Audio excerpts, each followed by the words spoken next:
ನಮಸ್ಕಾರ ಸ್ನೇಹಿತರೆ. ಬಾಂಗ್ಲಾ ವಿರುದ್ಧದ ಮೊದಲ ಟೆಸ್ಟ್ನ ಮೊದಲ ದಿನದಾಟದಲ್ಲಿ ಶತಕ ಸಿಡಿಸಿ ಅತ್ತರು ಅಶ್ವಿನ್. ಬಳಿಕ ಗಂಭೀರ್ ಹಾಗೂ ರೋಹಿತ್ ರವರ ಬಗ್ಗೆ ನೀಡಿದರು ದೊಡ್ಡ ಹೇಳಿಕೆ. ಹಾಗಾದರೆ ಸುದ್ದಿಯ ಸಂಪೂರ್ಣ ಮಾಹಿತಿ ಏನು? ಅಷ್ಟಕ್ಕೂ ಬಾಂಗ್ಲಾ ವಿರುದ್ಧದ ಮೊದಲ ಟೆಸ್ಟ್ ಪಂದ್ಯದಲ್ಲಿ ಸ್ಫೋಟಕ ಶತಕ ಬಾರಿಸಿದ ಬಳಿಕ ರವಿಚಂದ್ರನ್ ಅಶ್ವಿನ್ ಹೇಳಿದ್ದೇನು ಗೊತ್ತಾ? ಹೀಗೆ ಇದರೆಲ್ಲದರ ಬಗ್ಗೆ ಇವತ್ತಿನ ಈ ಒಂದು ವಿಡಿಯೋದಲ್ಲಿ ತಿಳಿಸ್ಕೊಡ್ತಾ ಹೋಗ್ತೀನಿ. ಹೀಗಾಗಿ ದಯವಿಟ್ಟು ಈ ವಿಡಿಯೋವನ್ನ ಕೊನೆವರೆಗೂ ನೋಡಿ. ಆದರೆ ಅದಕ್ಕಿಂತಲೂ ಮುನ್ನ ನಿಮ್ಮ ಪ್ರಕಾರ ರವಿಚಂದ್ರನ್ ಅಶ್ವಿನ್ ಹಾಗೂ ಆರ್ ಜಡೇಜಾ ಇವರಿಬ್ಬರಲ್ಲಿ ಟೀಂ ಇಂಡಿಯಾ ಕಂಡ ಬೆಸ್ಟ್ ಆಲ್ರೌಂಡರ್ ಯಾರು ಎನ್ನುವುದನ್ನ ಕಾಮೆಂಟ್ ಮಾಡಿ ತಪ್ಪದೆ ತಿಳಿಸಿ. ಹೌದು ಸ್ನೇಹಿತರೆ, ಚೆನ್ನೈನ ಚೇಪಾಕ್ ಅಂಗಳದಲ್ಲಿ ನಡೆಯುತ್ತಿರುವ ಭಾರತ ಮತ್ತು ಬಾಂಗ್ಲಾ ನಡುವಿನ 2 ಪಂದ್ಯಗಳ ಟೆಸ್ಟ್ ಸರಣಿಯ ಮೊದಲ ಟೆಸ್ಟ್ ಪಂದ್ಯದ ಮೊದಲ ದಿನದಾಟದಲ್ಲಿ ಟೀಂ ಇಂಡಿಯಾದ ಸ್ಟಾರ್ ಆಲ್ರೌಂಡರ್ ಆಗಿರುವ ರವಿಚಂದ್ರನ್ ಅಶ್ವಿನ್ ಅವರು ಸ್ಫೋಟಕ ಶತಕ ಸಿಡಿಸುವ ಮೂಲಕ ಟೀಂ ಇಂಡಿಯಾಗೆ ಆಸರೆಯಾಗಿ ನಿಂತಿದ್ದಾರೆ ಸ್ನೇಹಿತರೆ.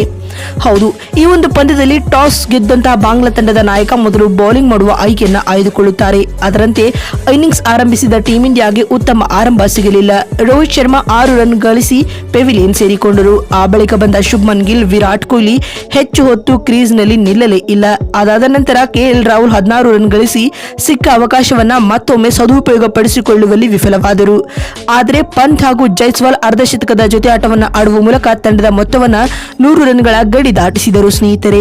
ಪಂತ್ 39 ರನ್ ಕಲೆ ಹಾಕಿ ವಿಕೆಟ್ ಒಪ್ಪಿಸಿದರೆ ಯಶಸ್ವಿ 56 ರನ್ಗಳಿಗೆ ತಮ್ಮ ಆಟವನ್ನ ನಿಲ್ಲಿಸಿದರು. ಅದಾದ ಬಳಿಕ ಜೊತೆಯಾದ ರವಿಚಂದ್ರನ್ ಅಶ್ವಿನ್ ಹಾಗೂ ರವೀಂದ್ರ ಜಡೇಜಾ ಟೀಂ ಇಂಡಿಯಾಗೆ ಆಸರೆಯಾಗಿ ನಿಂತರು. ಇವರಿಬ್ಬರ ನಡುವೆ 195 ರನ್ಗಳ ಬೃಹತ್ ಜೊತೆ ಆಟವು ಕೂಡ ಮೂಡಿ ಬಂದಿತು ಸ್ನೇಹಿತರೆ. ಈ ಹಂತದಲ್ಲಿ ರವೀಂದ್ರ ಜಡೇಜಾ 117 ಎಸೆತಗಳಿಂದ 86 ರನ್ ಕಲೆ ಹಾಕಿ 2ನೇ ದಿನದಾಟಕ್ಕೆ ಬ್ಯಾಟಿಂಗ್ ಕಾಯ್ದಿರಿಸಿಕೊಂಡರೆ ರವಿಚಂದ್ರನ್ ಅಶ್ವಿನ್ 112 ಎಸೆತಗಳನ್ನು ಎದುರಿಸಿ 10 4 ಹಾಗೂ 2 ಸಿಕ್ಸರ್ಗಳ ನೆರವಿನಿಂದ ಅಜೇಯ 102 ರನ್ ಬಾರಿಸಿ ತಂಡದ ಮೊತ್ತವನ್ನ 300ರ ಗಡಿ ದಾಟಿಸಿದ್ದಲ್ಲದೆ 2ನೇ ದಿನದಾಟಕ್ಕೆ ಇವರು ಸಹ ಬ್ಯಾಟಿಂಗ್ ಕಾಯ್ದಿರಿಸಿಕೊಂಡಿದ್ದಾರೆ. ಇದರೊಂದಿಗೆ ಟೀಂ ಇಂಡಿಯಾವು ತನ್ನ ಮೊದಲ ದಿನದಾಟದ ಅಂತ್ಯಕ್ಕೆ 6 ವಿಕೆಟ್ ಕಳೆದುಕೊಂಡು 339 ರನ್ ಕಲೆ ಹಾಕಿತು ಸ್ನೇಹಿತರೆ.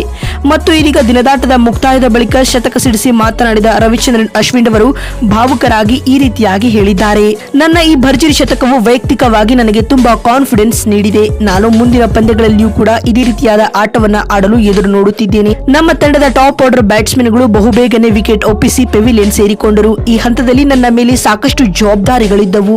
ಆಸ್ ಎ ಬ್ಯಾಟ್ಸ್ಮನ್ ಆಗಿ ನಾನು ತಂಡವನ್ನ ಮುನ್ನಡೆಸಬೇಕು ಎನ್ನುವ ಚಿಂತನೆ ನನ್ನಲ್ಲಿತ್ತು. ನನಗೆ ಉತ್ತಮವಾದ ಸಾಥ್ ನೀಡುವ ರವೀಂದ್ರ ಜಡೇಜಾ ಯಶಸ್ವಿಯಾಗಿದ್ದಾರೆ. ಅವರಿಗೂ ಸಹ ನಾನು ಧನ್ಯವಾದಗಳನ್ನ ತಿಳಿಸುತ್ತೇನೆ ಎಂದು ರವಿಚಂದ್ರನ್ ಅಶ್ವಿನ್ ಹೇಳಿದ್ದಾರೆ. ಮತ್ತು ಇದಾದ ಬಳಿಕ ಮಾತು ಮುಂದುವರಿಸಿದ ಅಶ್ವಿನ್ ಅವರು, ಈ ನನ್ನ ಶತಕವನ್ನ ನಾನು ನನ್ನ ತಂದೆ ತಾಯಿಗೆ ಅರ್ಪಿಸುತ್ತೇನೆ ಮತ್ತು ಇದಲ್ಲದೆ ಈ ಪಂದ್ಯದಲ್ಲಿ ಆಡಲು ಅವಕಾಶ ಕೊಟ್ಟಿರುವಂತಹ ರೋಹಿತ್ ಶರ್ಮಾ ಹಾಗೂ ಗೌತಮ್ ಗಂಭೀರ್ ಅವರಿಗೂ ಕೂಡ ಧನ್ಯವಾದಗಳನ್ನ ತಿಳಿಸುತ್ತೇನೆ ಎಂದು ಹೇಳುವ ಮೂಲಕ ಭಾವುಕರಾಗಿದ್ದಾರೆ ರವಿಚಂದ್ರನ್ ಅಶ್ವಿನ್. ಮತ್ತು ಮಾತು ಮುಂದುವರಿಸಿದ ಅವರು, 2ನೇ ದಿನದಾಟದಲ್ಲಿಯೂ ಕೂಡ ನಾನು ನನ್ನ ಬೆಸ್ಟ್ ಆಟವನ್ನ ಆಡಲಿದ್ದೇನೆ ಎಂದು ಅಶ್ವಿನ್ ಹೇಳಿದ್ದಾರೆ. ನೋಡಿದ್ರಲ್ಲ ಬಂಧುಗಳೇ, ಬಾಂಗ್ಲಾ ವಿರುದ್ಧ ಶತಕ ಸಿಡಿಸಿದ ಬಳಿಕ ರವಿಚಂದ್ರನ್ ಅಶ್ವಿನ್ ಹೇಳಿದ್ದೇನು ಅಂತ ತಿಳಿಸಿಕೊಡುವ ನಮ್ಮ ಈ ಪ್ರಯತ್ನ ನಿಮಗೆ ಇಷ್ಟವಾಗಿದ್ದಲ್ಲಿ ತಪ್ಪದೆ ಈ ಕೂಡಲೇ ಈ ವಿಡಿಯೋಗೊಂದು ಲೈಕ್ ಮಾಡಿ. ಮತ್ತೊಂದು ವಿಡಿಯೋದಲ್ಲಿ ಸಿಗ್ತೀನಿ. ಅಲ್ಲಿವರೆಗೂ ನಮಸ್ಕಾರ.